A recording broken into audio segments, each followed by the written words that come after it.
স্বদেশবিডি.টিভি, ন্যায়ের পক্ষে প্রতিদিন।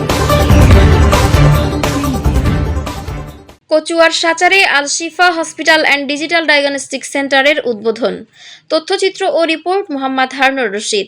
সেবা আন্তরিকতার আরেক নাম অ্যাপোলো প্লাস হসপিটাল। ঢাকা ও কুমিল্লা থেকে আসা বিশেষজ্ঞ ডাক্তাররা প্রতিদিন থাকছেন আপনাদের সেবায়। অ্যাপোলো প্লাস হসপিটাল, মমতাজ ভবন, দক্ষিণ শতানন্দী, বলদাখাল, দাউদকান্দি, কুমিল্লা। চাঁদপুরের কচুয়া উপজেলার সাচার উত্তর বাজারে গৌরীপুর সড়কে ব্রিজ সংলগ্ন আমিনা টাওয়ারের নতুন উদ্যমে উন্নত চিকিৎসা সেবা দেওয়ার লক্ষ্যে আল শিফা হসপিটাল অ্যান্ড ডিজিটাল ডায়াগনস্টিক সেন্টারের শুভ উদ্বোধন উপলক্ষে দোয়া ও আলোচনা সভা অনুষ্ঠিত হয়েছে।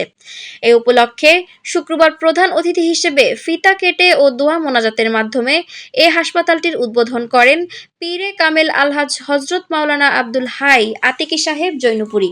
হাসপাতালের প্রতিষ্ঠাতা ও ব্যবস্থাপনা পরিচালক মোহাম্মদ আবুল খায়েরের সভাপতিত্বে ও মুন্সি মোহাম্মদ আবুল বাশার বিন সিদ্দিকীর পরিচালনায় অনুষ্ঠানে বিশেষ অতিথি হিসেবে উপস্থিত ছিলেন উপজেলা জামায়াতে ইসলামের সহ সেক্রেটারি হাফেজ মোহাম্মদ দেলোয়ার হোসেন, জাতীয় হৃদরোগ ইনস্টিটিউট হাসপাতালের সার্জারি বিভাগের বিভাগীয় প্রধান অধ্যাপক ডাক্তার মঞ্জুরুল আলম, আমিনা টাওয়ারের স্বত্বাধিকারী ও মালয়েশিয়া প্রবাসী মোহাম্মদ কবির হোসেন ও ওমান মাসকাট মসজিদের কুবার ইমাম হযরত মাওলানা হাফেজ কারি আহসানুল্লাহ। এ সময় বারোয়া উচ্চ বিদ্যালয়ের ভারপ্রাপ্ত প্রধান শিক্ষক মোহাম্মদ নজরুল ইসলাম, সাচার বাজারের বিশিষ্ট ব্যবসায়ী মামুন দেওয়ান, বিএনপির নেতা ও সমাজসেবক মিজানুর রহমান স্বপন, সাচার ইউনিয়ন যুবদলের সভাপতি বিল্লাল হোসেন বাবু, রিপোর্টার্স ইউনিটির সাধারণ সম্পাদক জামাল হোসেন সহ হাসপাতালের পরিচালক সদস্যবৃন্দ ও এলাকার গণ্যমান্য ব্যক্তিবর্গ উপস্থিত ছিলেন।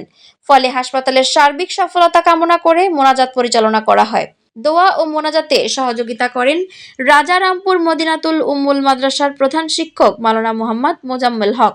এদিকে সাচার উত্তর বাজারে আল শিফা হসপিটাল অ্যান্ড ডায়াগনস্টিক সেন্টারের শুভ উদ্বোধন উপলক্ষে দিনভর স্থানীয় গরিব অসহায় রোগীদের মাঝে বিনামূল্যে চিকিৎসা সেবা দেওয়া হয়। নিত্য নতুন খবর পেতে আমাদের পেজে লাইক, শেয়ার, কমেন্ট এবং সাবস্ক্রাইব করুন। স্বদেশবিডি.টিভির পাশেই থাকুন।